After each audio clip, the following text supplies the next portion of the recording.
Hey everybody, glad to be back. So we have just the most lovely piece of garbage news ever today. Something that when I read it, I literally became enraged at the thought of it. I also have some personal stuff I'm going to go through at the end of this video. Hope you stick around for that. But first, let's get this rage-inducing news handled. Chico State staff may have broken state law by removing controversial newspaper. Some of you already know where this is going. The op-ed written by student reporter Roberto Fonseca and published by the Orion in May criticized Chico State's Gender and Sexuality Equality Center. Fonseca also challenged the existence of rape culture, systemic racism, and non-binary gender identities. Time to burn them at the stake, people. I mean, just the idea that a student reporter whose job it is to learn about journalism, who is working for free for this student paper, has to have his stuff censored, has to be literally censored by the university, because wrong thing. I guess it's very important to teach student journalists very early on that you are not allowed to report on things that certain people in positions of authority don't want to hear. However, there is a bit of a silver lining here. California law prohibits the unauthorized taking of multiple copies of free newspapers, especially done to deprive others of the opportunity to read them. Such behavior injures the rights of the readers, writers, publishers, and advertisers, and impoverishes the marketplace of ideas in California. I just love the way that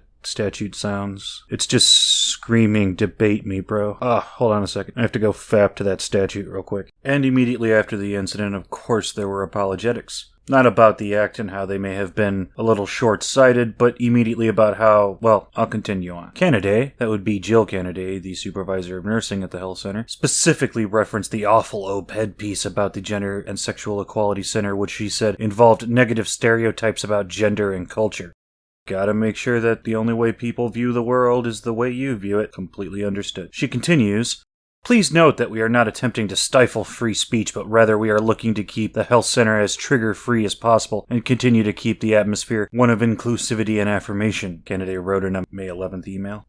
But seriously, guys, I'm not committing murder. I'm just trying to keep the proletariat safe from the bourgeoisie. Get in the basement. You can choose to spin it in any way you want. The fact being, removing someone's written word the way they have chosen to express themselves is stifling free speech. Reminds me a lot of someone saying, I'm not racist, but I'm about to say some really racist shit.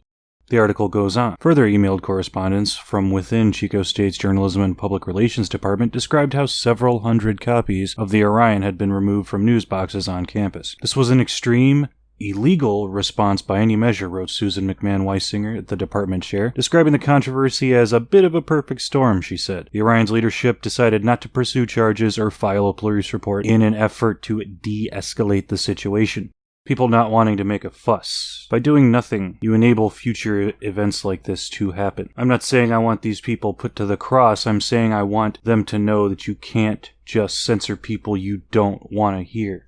Well, I can't lie. The president of the university did release a statement. We respect the opinion writer's right to free speech, she said. However, the views expressed in the article do not reflect the values of our university. Why is that so hard? Why is that so hard for someone to come out and say, this guy said what he said, his views are his own, I don't necessarily agree with them, but there they are. Fucking hell, it's like people are allergic to saying this these days. I moved some things around and I decided to go with this bit of the article last, for a very poignant message. This piece of the article goes as follows.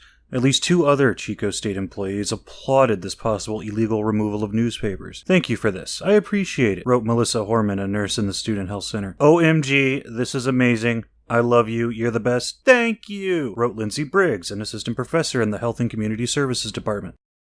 You know, it's easy to think of jackbooted thugs marching through the streets, breaking into houses and gunning people down who don't follow the new way. It's easy to think about masked thugs burning down buildings and causing riots because they didn't get their way. But more often than not, this is how liberty dies. With thunderous applause. So, since I hit about 500 subscribers, people have been trying to give me advice on how to make my channel grow, how to reach a larger audience. And this gets under my skin. For example, people have told me, don't make content about professional wrestling.